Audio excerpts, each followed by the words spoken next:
चाहिए अपने इस धोखेबाज बेटे और अपनी फैमिली को यहाँ से। चलो मम्मी, नहीं करनी मुझे इस मगरूर लड़की के साथ सगाई, जिसे ना अपनी इज्जत का ख्याल हो ना दूसरों की। मेहर और सरब की एंगेजमेंट की तैयारियां शुरू हो गई हैं, सारे गेस्ट वगैरह आ गए और मेहर भी तैयार हो गई और भाई देख रहे हैं कि हानिया किस तरीके से उसको तैयार करती है। ये सारी तैयारियां ना हानिया ने की हैं। ले जाइए अपने इस धोखेबाज बेटे और अपनी फैमिली को यहाँ से।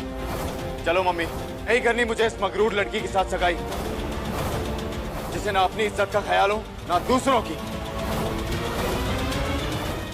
पहले तो आसमा पूछ भी लेती है कि भाई तुमने मेहर से पूछा है कि नहीं, क्योंकि मेहर तो शादी करने को तैयार ही नहीं थी और सरब भी नहीं था। लेकिन यहाँ पर हानिया बता देती है कि नहीं भाई, दोनों लोग तैयार हैं शादी करने के लिए और यहाँ पर सब लोग तैयारी कर रहे हैं भाई सगाई वगैरह की। डांस वगैरह होता है, बहुत रोमांटिक सा डांस भी करते हैं मेहर और सरब। लेकिन अचानक से भाई एक ट्विस्ट आ जाता है। यहाँ पर होता यह है कि मेहर ना एक एनजीओ के लिए पैसे देती है 20 लाख रुपए और देने ही जाती है तो सरब बीच में रोक लेता है और बोलता है कि मैं देकर आ जाता हूँ।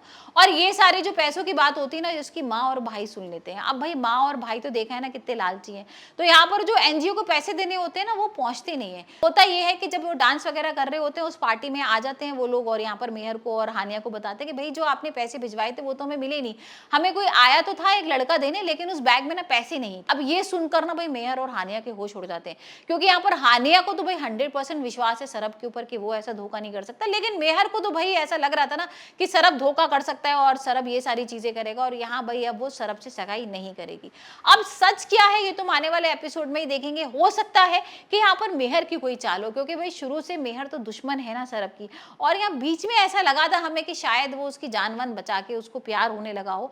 लेकिन हो सकता है कि मेहर दोबारा से फंसाना चाह रही हो यहाँ पर सरब को, क्योंकि अभी तक जितनी बार उसने फंसाने की कोशिश की है वो फंसा नहीं है, यहाँ पर बच के आ गया और यहाँ पर भाई वो ऐसा साबित हुआ है कि नहीं वो बहुत सच्चा इंसान है।